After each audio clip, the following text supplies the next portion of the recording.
Hello friends, welcome back to our channel toppers target. I hope आप सब अच्छे होंगे और आप सबकी प्रिपरेशन अच्छे से चली रही होगी। As we all know, for your exam हम प्रीवियस ईयर क्वेश्चन डिस्कस कर रहे थे। प्रीवियस क्लास में भी हमने DRPLSP के ही क्वेश्चन डिस्कस किए थे। तो आज की सीरीज में हम उससे आगे के क्वेश्चन डिस्कस करने वाले हैं। तो आज की क्लास में हम टोटल 100 क्वेश्चन आपके कंप्लीट हो जाएंगे। तो स्टार्ट करते हैं आज की क्लास को। क्लास स्टार्ट करने से पहले अगर आप चैनल पर नए और चैनल को अभी तक भी सब्सक्राइब नहीं किया है तो सब्सक्राइब करना और वीडियो को लाइक करना ना भूले। तो स्टार्ट करते हैं आज की क्लास को। तो जो क्वेश्चन नंबर 61 है, दैट इज कि which of the following crop is a major source of carbohydrate, की इनमें से कौन सी क्रॉप ऐसी है जो क्या है, कार्बोहाइड्रेट का मेजर सोर्स है फॉर एनर्जी रिक्वायरमेंट, की एनर्जी रिक्वायरमेंट के लिए कौन सा मेजर सोर्स है कार्बोहाइड्रेट का। तो निम्नलिखित में से कौन सी फसल ऊर्जा की आवश्यकता के लिए कार्बोहाइड्रेट का प्रमुख स्रोत है। तो पहला है सोरगम, सॉरी पहला ऑप्शन है दैट इज ज्वार। और ज्वार ही एक ऐसी क्रॉप है that is a major source of carbohydrate for energy requirement, और इसे हम क्या कहते हैं, that is known as sorghum, that is jowar. ये क्या है, मेजर सोर्स है, major source, major source of carbohydrate, carbohydrate for energy requirement, for energy requirement, for energy requirement. ठीक है, एनर्जी रिक्वायरमेंट। लेट्स सी, जो पहला ही ऑप्शन हो जाएगा दैट इज ज्वार, ये क्या हो जाएगा, that is the correct answer. Move करते हैं नेक्स्ट क्वेश्चन पर। क्वेश्चन नंबर 62 है, light enter the I through a thin membrane. जो लाइट है हमारी आई में एंटर करती है थिन मेम्ब्रेन के थ्रू, उसे हम क्या कहते हैं, तो उसे हम कहते हैं that is known as cornea. क्या कहते हैं उसे, हम कॉर्निया कहते हैं। लेट्स सी ऑप्शन, जो पहला है aqueous humour, incorrect. Retina, incorrect. Cornea is the correct answer. जो आपका थर्ड ऑप्शन होगा that is the correct answer, कि transparent spherical membrane, transparent spherical membrane, transparent spherical membrane covering the front part, covering the front part of eye, that is known as, उसे हम क्या कहते हैं, उसे हम कहते हैं cornea, that is known as cornea. की ट्रांसपेरेंट, दैट इज क्या है ये, कि transparent spherical membrane covering the front part of eye, उसे हम कहते हैं that is known as cornea. एक बार इसकी एक्सप्लेनेशन देखकर यहीं से 2-3 क्वेश्चंस आपके एग्जाम्स में आने के चांसेस है और इवन आ भी रही हैं। तो देखते हैं, human I consist of a thin membrane, जो फ्रंट पोर्शन होता है जहां से लाइट एंटर करती है, दैट इज कॉर्निया। तो ये जो है, ये दैट इज, ये क्या है, ये है कॉर्निया। ठीक है, ये थिन मेम्ब्रेन है जहां से लाइट हमारी आई के अंदर एंटर करती है, जिसे हम कहते हैं कॉर्निया। क्या कहते हैं, that is known as cornea. उसके बाद प्यूपिल, ये क्या है, ये है एक होल, इसे हम कहते हैं प्यूपिल। प्यूपिल क्या है, दैट इज अ होल, ये क्या है, दैट इज अ होल जिसके थ्रू लाइट एंटर कर रही है। पहले लाइट कहां से आ रही है, थिन मेम्ब्रेन के थ्रू, जिसे हम कहते हैं cornea. Pupil is a hole through, जिसके थ्रू लाइट क्या कर रही है, हमारी आई के अंदर एंटर कर रही है। और ये क्या करता है, अमाउंट ऑफ लाइट को कंट्रोल करता है, it control the amount of light entering the I. After that next आता है इरिस। ये क्या है, ये एक मसल है जो हमारी आई के अंदर प्रेजेंट होती है, जिसे हम कहते हैं इरिस। इरिस एक मसल है हमारी आई के अंदर जो प्यूपिल के साइज को कंट्रोल करती है। तो हम कह सकते हैं कि iris control the size of प्यूपिल, क्योंकि जो प्यूपिल का साइज है वो क्या करता है, वो वेरी करता है। आफ्टर दैट कॉर्निया, जो फ्रंट मोस्ट है, ट्रांसपेरेंट कवरिंग होती है आई की, जिसे हम कहते हैं कॉर्निया, और जिसके थ्रू लाइट क्या करती है, एंटर करती है। Is that clear. After that aqueous humour, जो क्लियर वाटरी और जो ट्रांसपेरेंट फ्लूइड होता है, जो सर्कुलेट होता है in the front part of the eye, उसे हम कहते हैं एक्वस ह्यूमर। क्या कहते हैं उसे हम, एक्वस ह्यूमर। आई थिंक आपको क्लियर हुआ होगा। मूव करते हैं नेक्स्ट क्वेश्चन पर। क्वेश्चन नंबर 63 है कि विच पार्ट ऑफ आई, कि आई का ऐसा कौन सा पार्ट है, is a dark muscular diaphragm, जो क्या करता है, प्यूपिल के साइज को कंट्रोल करता है। तो अभी हमने डिस्कस किया था कि जो एरस है वो क्या करता है, प्यूपिल के साइज को कंट्रोल करता है, क्योंकि प्यूपिल का जो साइज है वो क्या करता है, वेरी करता है। तो लेट्स सी, पहला है vitreous humour, incorrect. Pupil, incorrect. Eris is the correct answer. Is that clear, कि जो एरस है वो क्या करता है, प्यूपिल के साइज को कंट्रोल करता है, क्योंकि जो प्यूपिल का साइज है वो क्या करता है, वेरी करता है। मूव करते हैं नेक्स्ट क्वेश्चन पर। क्वेश्चन नंबर 64 है, which of the following is a kharif crop, कि इनमें से कौन सी खरीफ क्रॉप्स है। तो खरीफ क्रॉप्स को हम और क्या कहते हैं, kharif crop is also known as monsoon crops, monsoon crops, या फिर कह सकते हैं जो ग्रो होती हैं, मॉनसून क्रॉप जो ग्रो होती हैं रेनी सीजन, जो ग्रो होती हैं रेनी सीजन में। तो लेट्स सी, जो बात करें एग्जाम्पल की, तो सनफ्लावर, सनफ्लावर किसका एग्जाम्पल है, that is kharif crop. Sugar cane, cotton, ये सब कॉटन किसका एग्जाम्पल है, खरीफ क्रॉप। तो let's see, barley incorrect, potato incorrect, masoor incorrect, sunflower is the correct answer, की जो सनफ्लावर है वो क्या है, खरीफ क्रॉप्स है। तो एक बार डिफरेंस देख लेते हैं, इजी क्वेश्चन था, खरीफ क्रॉप्स और रबी क्रॉप्स।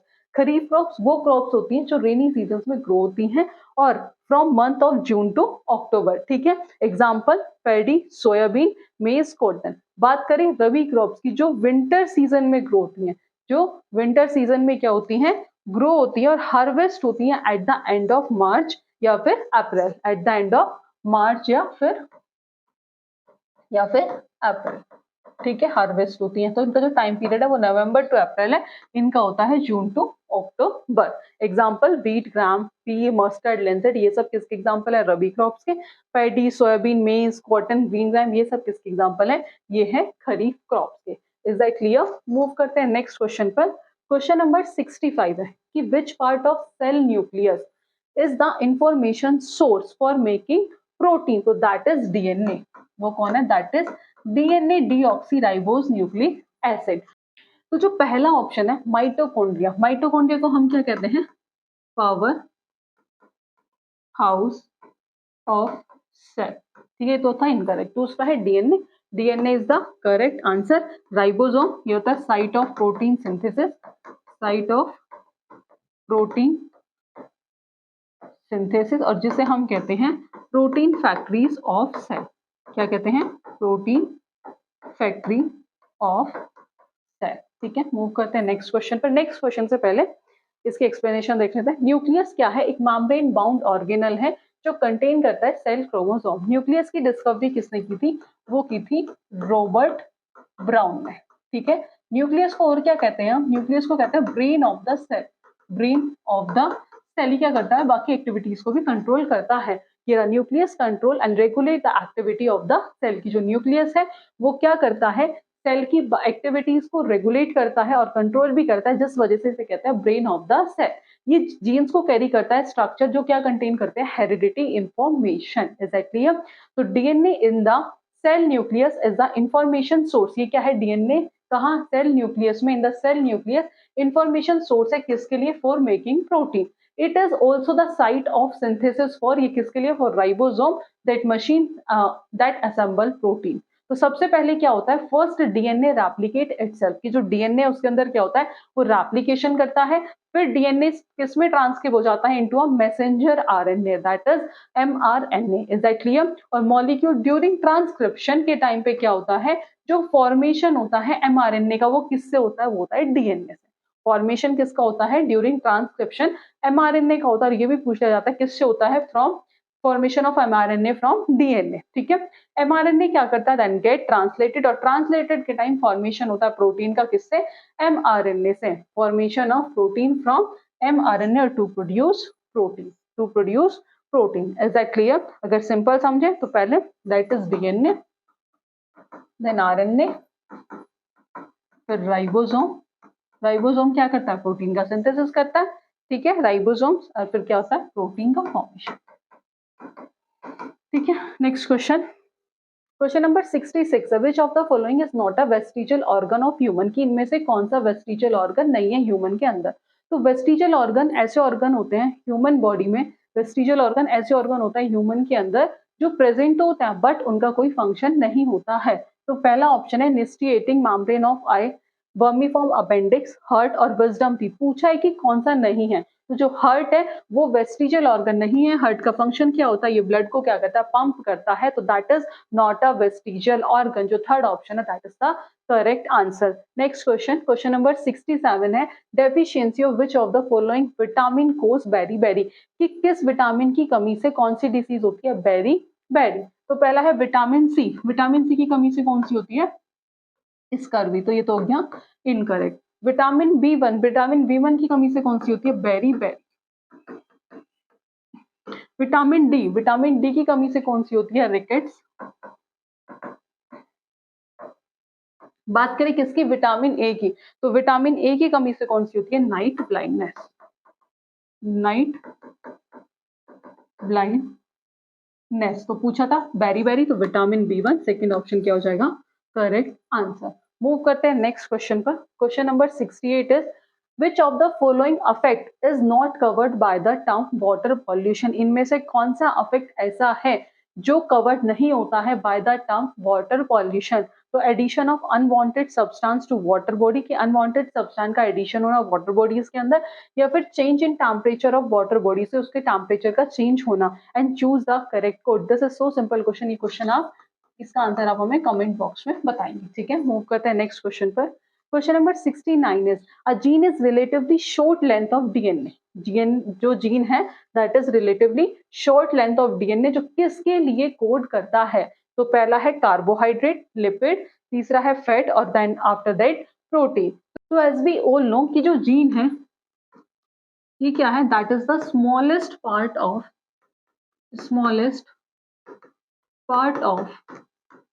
डीएनए, ठीक है। जीन क्या है? That is the smallest part of DNA which is present in nucleus of cell as chromosome, which is present in nucleus of cell as chromosome.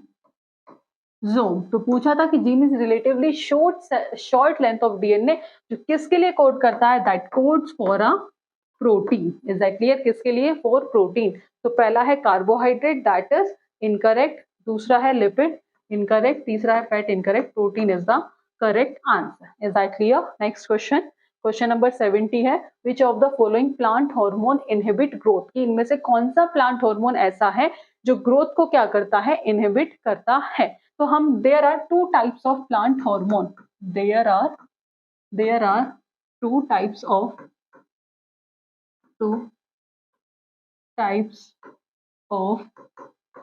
Plant hormone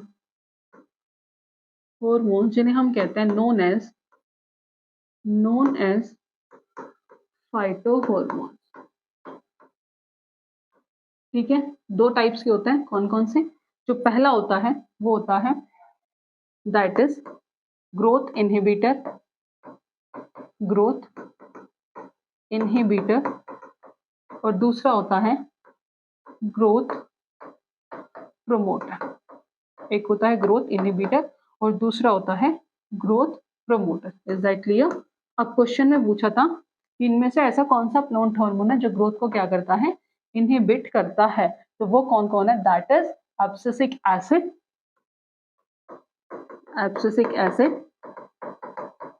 और दूसरा ethylene. अगर बात करो growth promoter की, that is auxin,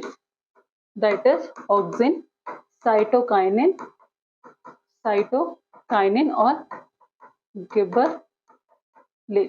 ये है growth promoter. पूछा था इनहिबिट ग्रोथ, तो लेट्स सी, ठीक है। इनहिबिट ग्रोथ, तो देखते हैं, पहला है ऑक्सिन, तो ये है growth promoter, that is growth promoter, तो ये तो गया incorrect. Abscisic acid that is growth inhibitor, तो जो सेकंड ऑप्शन हो जाएगा that is the correct answer. Abscisic acid क्या है? ग्रोथ इनहिबिटर, और इथाइलिन क्या है? ये भी ग्रोथ इनहिबिटर है। बाकी सारे क्या है? ग्रोथ प्रमोटर है। तो पूछा था इनहिबिटर, तो सेकंड ऑप्शन क्या हो गया? Correct answer. Is that clear? Move करते हैं नेक्स्ट क्वेश्चन पर। क्वेश्चन नंबर 71 है कि which of the following is not a way how insect pest attack the plant? कि निम्नलिखित में से कौन दूर नहीं है कि कीट पौधों पर कैसे हमला करते हैं? ठीक है, इनमें से कौन सा भी नहीं है कि कीट जो है वो पौधों पर कैसे हमला करते हैं? तो ये दे ब्लॉक द स्टोमेटा, कि वो स्टोमेटा को ब्लॉक करते हैं on the leaves and the stopping photosynthesis को रोक देते हैं। तो ऐसा तो नहीं है। और पूछा था कौन सा नहीं है, तो जो पहला ही ऑप्शन है that is the correct answer. बाकी सारे क्या है? They cut the root stem leaf, ये भी सही है। They bore into stems and fruit, ये भी सही है। They suck the cells from various part of the plant. एक बार देख लेते हैं। पेस्ट ऐसे ऑर्गेनिजम्स होते हैं जो क्या करते हैं? जो लीव्स को खा लेते हैं, that eat of the leaves, a nascent part of the part. ठीक है, nascent part of the plant. ये बिलोंग करते हैं फाइलम आर्थ्रोपोडा, किंगडम एनिमेलिया, और ये अफेक्ट करते हैं leave, stem, fruit, root and even flowers को। तो जनरली जो इंसेक्ट पेस्ट है वो अटैक करते हैं प्लांट पर, 3 तरीके हैं उसके। तो जो पहला है वो क्या करते हैं, दे कट द रूट, स्टेम और लीफ को क्या कर देते हैं, कट कर देते हैं। फिर वो क्या करते हैं, सेल से आपको कट कर लेते हैं from the various part of the plant. और थर्ड है दे बोर इनटू स्टेम्स और फ्रूट में क्या कर देते हैं, बोर कर देते हैं, और दे दस affect the health of the crop and reduce it. तो वो क्रॉप की हेल्थ को क्या करते हैं, अफेक्ट करते हैं, जिसकी वजह से जो इल्ड है वो क्रॉप की वो क्या हो जाती है, रिड्यूस होती है।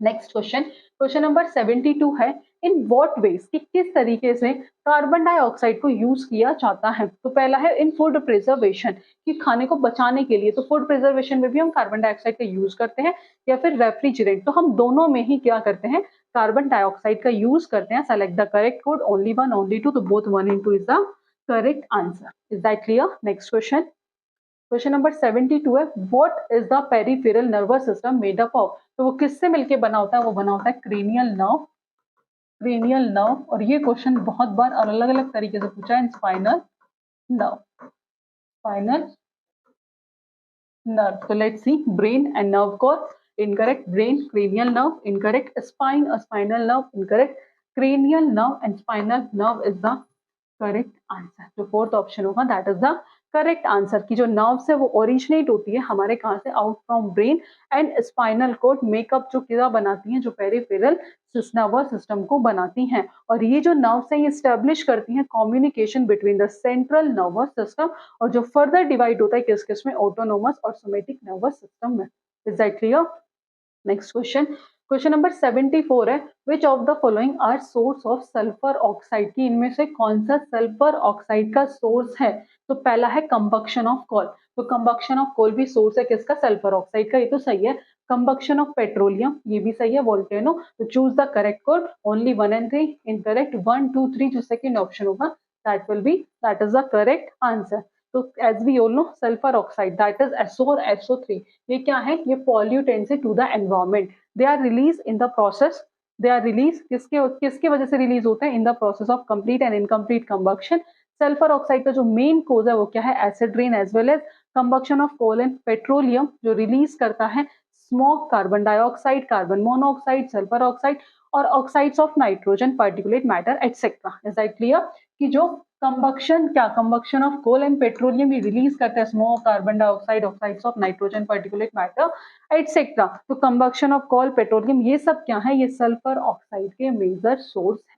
ये क्वेश्चन में पूछा भी था। और इन वोल्केनिक एरप्शन जो magma which is release contain dissolve gases जैसे CO2, SO2, halides of hydrogen and H2S. A volcanic eruption is also a major source of sulfur oxide. That is important. जो volcanic eruption है वो भी क्या है, major source है किसका, sulphur oxide का। Next question, question number 75, the term gene was coined by, so the term gene was coined by that is Johnson. The term gene was coined by Johnson, और gene was called as factor.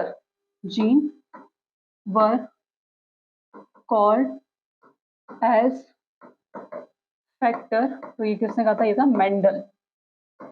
ठीक है, कि gene were called, gene को क्या कहा था, gene were called age factor by George Mendel during the P plant experiment. तो पहला ही ऑप्शन क्या हो जाएगा, करेक्ट आंसर, क्योंकि पूछा था the term gene was coined by. Next question, question number 76 है, nitrogen fixing bacteria are found in. तो जो नाइट्रोजन फिक्सिंग बैक्टीरिया है वो कहाँ पाया जाता है, वो पाया जाता है root nodules of leguminous plant. Let's see, पहला है rice incorrect, all species of monocot plant incorrect, legumes जो थर्ड ऑप्शन होगा that is the correct answer. Move करते हैं नेक्स्ट क्वेश्चन पर। Question number 77 is which of the process of reproduction of amoeba. तो amoeba में कौन सा होता है, binary fission, binary fission. Vegetative reproduction incorrect, fragmentation नहीं होता और बाइनरी फिजन होता है, तो थर्ड ऑप्शन क्या हो जाएगा, correct answer. Next question, question number 78 is Bombay duck is a type of, किसका टाइप है, that is fish. Let's see option, पहला है फिश, तो पहला ही ऑप्शन क्या हो जाएगा, correct answer. Next question, question number 79 है, all involuntary action all involuntary action जैसे blood pressure, salivation and vomiting are control by dash located in the hind brain. की जितने भी इनवॉलेंट्री एक्शन है, चाहे वो ब्लड प्रेशर हो या सेलिवेशन हो या फिर वोमिटिंग हो, वो किसके थ्रू कंट्रोल होते हैं? बाय, जो कहाँ लोकेटेड होता है? हिंड ब्रेन में। तो एज वी ऑल नो कि जो इनवॉलेंट्री एक्शंस होते हैं वो एक्शंस होते हैं जो हमारी विल पावर में के कंट्रोल में नहीं होते। तो उन्हें कौन कंट्रोल करता है? उन्हें करता है मेड्यूला, जो कहाँ लोकेटेड होता है? In the hind brain. तो लेट्स सी, पहला मेड्यूला और पहला ही ऑप्शन क्या हो जाएगा? Correct answer. Next question, question number 80 है, what is the light sensitive screen of eye? कि light sensitive screen of an eye उसे हम क्या कहते हैं? तो उसे हम कहते हैं रेटिना। लेट्स सी, पहला है aqueous humour, incorrect. Optic nerve, incorrect. Pupil, incorrect. Retina is the correct answer. Next question, question number 81 है, to remove permanent hardness of water. कि परमानेंट हार्डनेस ऑफ वाटर को रिमूव करने के लिए we can add calculate amount of which of the following. तो हम किसे add करते हैं? वो करते हैं वॉशिंग सोडा को। किसे करते हैं? Washing soda. तो पहला है aluminium sulphate, incorrect. Calcium chloride, incorrect. Hydrochloric acid, incorrect. Washing soda is the correct answer. So permanent hardness of water is mainly due to dissolved chloride and sulfate of calcium and magnesium।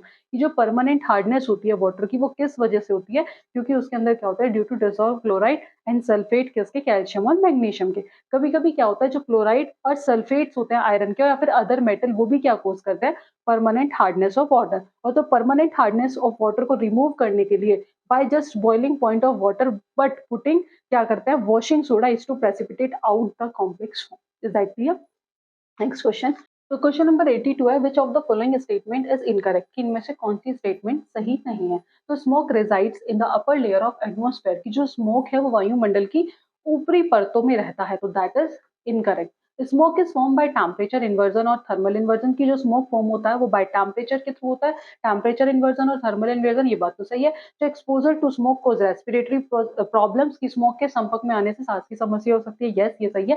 Smoke destroy crops को destroy करता है, crop field को reduce करता है, ये भी सही है। जो पहला ऑप्शन है that is incorrect. Next question से पहले इसकी एक्सप्लेनेशन की जितने भी वेदर फिनोमिना होते हैं वो सब कौन होते हैं? ट्रोपोस्फेयर में होते हैं, that is the lowest layer of atmosphere. कि जितने भी वेदर फिनोमिना है वो ट्रोपोस्फेयर में होता है, और जो क्या है? लोवेस्ट लेयर है एटमॉस्फेयर की। तो स्मोक एक टाइप का पॉल्यूशन है जो फॉर्म होता है as a result of both smoke and fog in the air. और ये प्रोड्यूस होता है बाय बर्निंग, जब हम लार्ज अमाउंट में फोसिल फ्यूल्स को क्या करते हैं? बर्न करते हैं, जैसे कोल और पेट्रोलियम। और sulphur dioxide that is a major constituent of the smoke. Next question है, क्वेश्चन नंबर 83 है, which of the following is considered to be the purest form of water.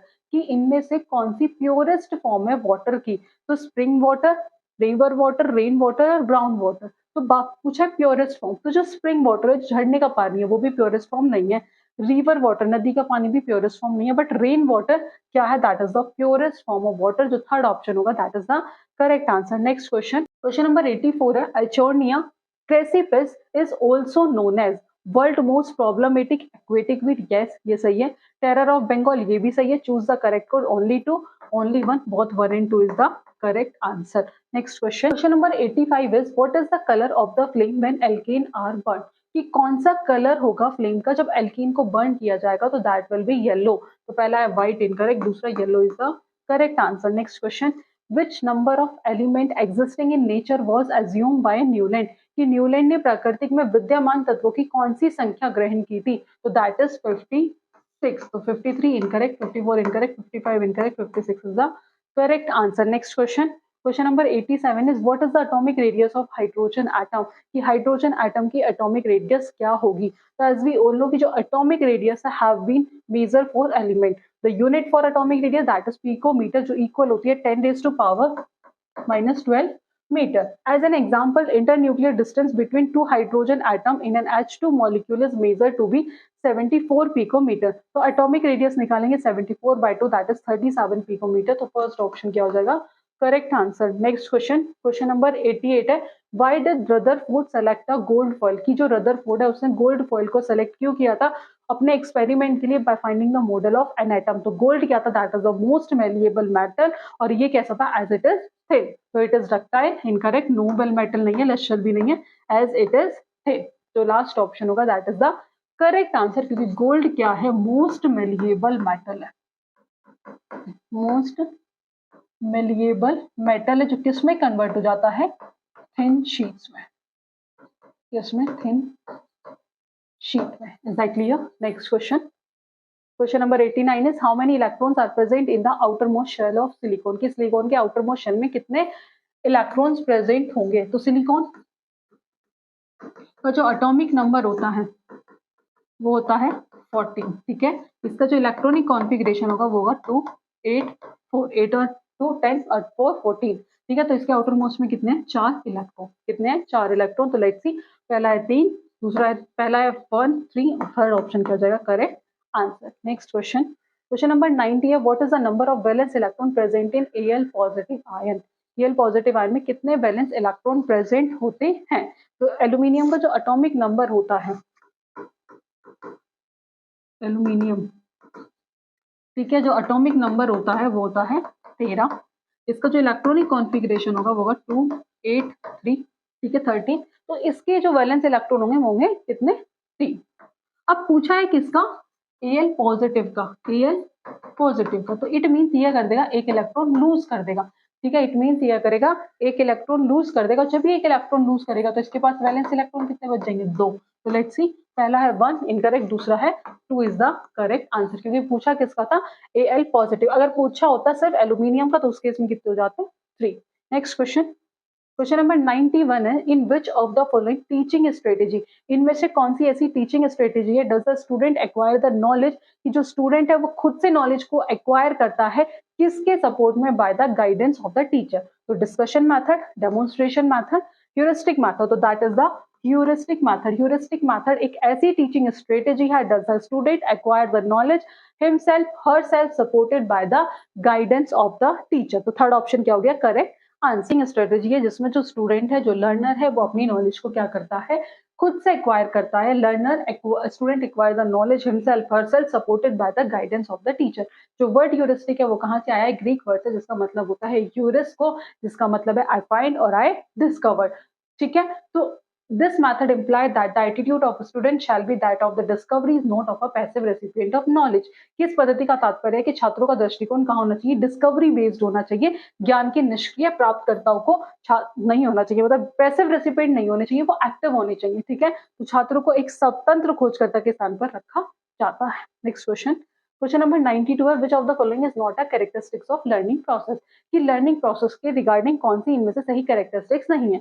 तो लर्निंग इज इंडिविजुअलिटिक, यस सही बात है। Learning is intentional, ये भी सही है। लर्निंग इज नॉन ट्रांसफरेबल, तो learning is non transferable, that is the correct answer, क्योंकि पूछा था कौन सा नहीं है। तो लेट्स सी, लर्निंग एक नॉन ट्रांसफरेबल कैरेक्टरिस्टिक्स नहीं है लर्निंग प्रोसेस की, क्योंकि ट्रांसफर ऑफ लर्निंग तब होती है जब स्टूडेंट मोटिवेटेड होता है अपने टॉपिक्स के through by the topics, motivate to learn, has previous knowledge on the subject and know how to connect new information to existing information, की उसे पता हो कि कैसे वो पुरानी नॉलेज से नई नॉलेज को कनेक्ट कर सकता है। तो ये कुछ कैरेक्टरिस्टिक्स है कि लर्निंग क्या है? एक कॉन्टिन्यूअस प्रोसेस है, जो सतत प्रक्रिया है, जो चलती ही रहती है। Learning is changing in behaviour, ये सीखना व्यवहार में परिवर्तन है। सीखने से क्या आता है? हमारे बिहेवियर में चेंजेस आते हैं। Learning is a universal process, एक यूनिवर्सल प्रोसेस है। तो लर्निंग क्या है? लर्निंग इज पर्पसिव और गोल ओरिएंटेड है। लर्निंग ट्रांसफरेबल है।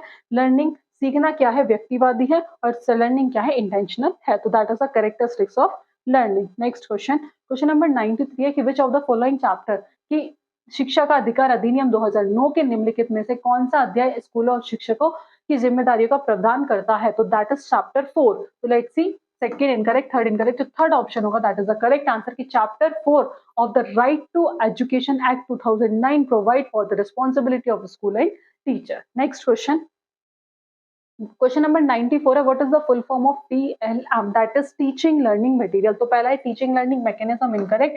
Teaching learning material is the correct answer. Next question, question number 95 है कि इन विच ईयर वाज 10+2+3, की कौन से ईयर में जो 10+2+3 पैटर्न था एजुकेशन का वो इंट्रोड्यूस हुआ था इंडिया के अंदर? तो वो हुआ था कौन से ईयर में? वो था 1975 में। तो पहला है 1972 incorrect, 1973 incorrect, 74 incorrect, fourth option is the correct answer. Next question, question number 96 है कि how many dimension of science education, की कितने डायमेंशन थे साइंस एजुकेशन के जो आइडेंटिफाई किए गए इन द साइंस में? Education for first 10 year of schooling, guidelines for upper primary and secondary class, की स्कूली शिक्षा के पहले 10 वर्षों के लिए विज्ञान शिक्षा में विज्ञान शिक्षा के कितने आयामों की पहचान की गई थी? किस पर? अपर प्राइमरी और सेकेंडरी क्लासेस के लेकर, दैट इज 5 6 7 और 8। तो वो कितना था? That is 7। जो थर्ड ऑप्शन होगा that is the correct answer. Let's सी, तो कितने थे? 7 स्टेप थे ऑफ द साइंटिफिक मेथड। तो पहले था ask the question, conduct research की सवाल पूछे और अनुसाधन का संचालन करे। फिर डेवलप योर हाइपोथेसिस, अपनी परिकल्पना विकसित करे। Test your hypothesis with an experiment, अपने हाइपोथेसिस को टेस्ट करें, किसके थ्रू? एक्सपेरिमेंट्स के थ्रू। मेक एन ऑब्जर्वेशन, एक अवलोकन करें, अपने रिजल्ट को एग्जामाइन करें, कंक्लूजन निकालें और शेयर योर फाइंडिंग, अपना निष्कर्ष साझा करें। नेक्स्ट क्वेश्चन, क्वेश्चन नंबर 97 है, who is the view there is no such thing as a philosophy, कि दर्शन जैसी कोई चीज नहीं है, मुक्त विज्ञान केवल विज्ञान है। ये किसका व्यू था? जिसका दार्शनिक सम्मान बिना परीक्षा के सीमा पर ले जाया जाता है। तो दैट इज डेनियल डेनेट। तो पहला ही ऑप्शन है, that is the correct answer. Next question, question number 98, which age range is associated with later childhood, that will be 6 to 12, 6 से 12 वर्ष। तो जो पहला ऑप्शन होगा that is the correct answer. Let's C, letter childhood एक time period होता है, कहां से? 6 से 12 साल तक। द साइन ऑफ प्यूबरिटी, यूजुअली इस टाइम पे प्यूबरिटी के साइन जो होने स्टार्ट हो जाते हैं इस स्टेज पे, इसे हम ट्रबलसम एज भी कह देते हैं, ठीक है, गैंग एज भी कहते हैं और प्ले एज भी कहते हैं। तो इसकी कुछ कैरेक्टरिस्टिक्स है वो देखते हैं। इंक्रीज लॉजिकल रीजनिंग, की लॉजिकल रीजनिंग यानी कि जो तार्किक तर्क में वृद्धि होने लगती है, लॉजिकल रीजनिंग बढ़ने लगती है। हाई इंटरेस्ट आ जाता है साइंस फिक्शन में, ठीक है, कि वो सोचने लगता है कि ऐसा क्यों हो रहा है। After that development of problem solving skill, की प्रॉब्लम सॉल्विंग स्किल्स उसके अंदर डेवलप होनी स्टार्ट हो जाती है। Power of perception and observation become mean, की धारणा और अवलोकन की शक्तियां उत्सुक हो जाती हैं। Ability to exercise on power of memory and imagination, की स्मृति और कल्पना की अपनी शक्ति का प्रयोग करने की क्षमता आ जाती है। नेक्स्ट क्वेश्चन है, according to the 2011 census what is the sex ratio in our country, तो that will be 9:40, third option is the correct answer. Let's see, in the population census of 2000 जो सेक्स रेशियो रिवील हुआ था, that is the population ratio in India 2011 is 943 female थी as per 1000 mail. और जो sex ratio 2011 में show ये करता है कि अपवर्ड ट्रेंड था फ्रॉम सेंसस 2001 डेटा, क्योंकि 2000 में क्या था? 933 फीमेल थी to that of 1000 male. Is that clear? Next question, 100 question education can be, तो education formal, informal, non formal. तो एजुकेशन फॉर्मल भी हो सकती है, इनफॉर्मल भी और नॉन फॉर्मल भी। तो all of these is the correct answer. जो थर्ड ऑप्शन होगा that is the correct answer. Education एक ग्रेजुअल प्रोसेस है जो एक हमारे अंदर क्या लाता है? पॉजिटिव चेंज लाता है ह्यूमन लाइफ में और उनके बिहेवियर में। तो एजुकेशन एक ऐसा प्रोसेस है जिसमें हम नॉलेज को एक्वायर करते हैं स्टडी के थ्रू, ठीक है, या फिर वे ऑफ इंस्ट्रक्शन या फिर कुछ प्रैक्टिकल प्रोसीजर से हम क्या करते हैं? नॉलेज को एक्वायर करते हैं। तो एजुकेशन फॉर्मल भी हो सकती है, इनफॉर्मल भी हो सकती है और नॉन फॉर्मल भी हो सकती है। Is that clear? तो ये थे कुछ क्वेश्चन जो हमने आज की क्लास में डिस्कस किए। अब तक हम 3 क्लास में रेगुलर 100 क्वेश्चन कंप्लीट कर चुके हैं। आई होप आपने प्रीवियस क्लासेस भी देख ली होंगी और आज की क्लासेस भी देखी होंगी। आई होप आपको अच्छा सेशन भी पसंद आया होगा। फर्दर ऐसी क्लास के लिए आप हमारे चैनल से जुड़े रहिएगा। आज की क्लास में इतना ही, मिलते हैं नेक्स्ट क्लास में नेक्स्ट टॉपिक के साथ। Thank you.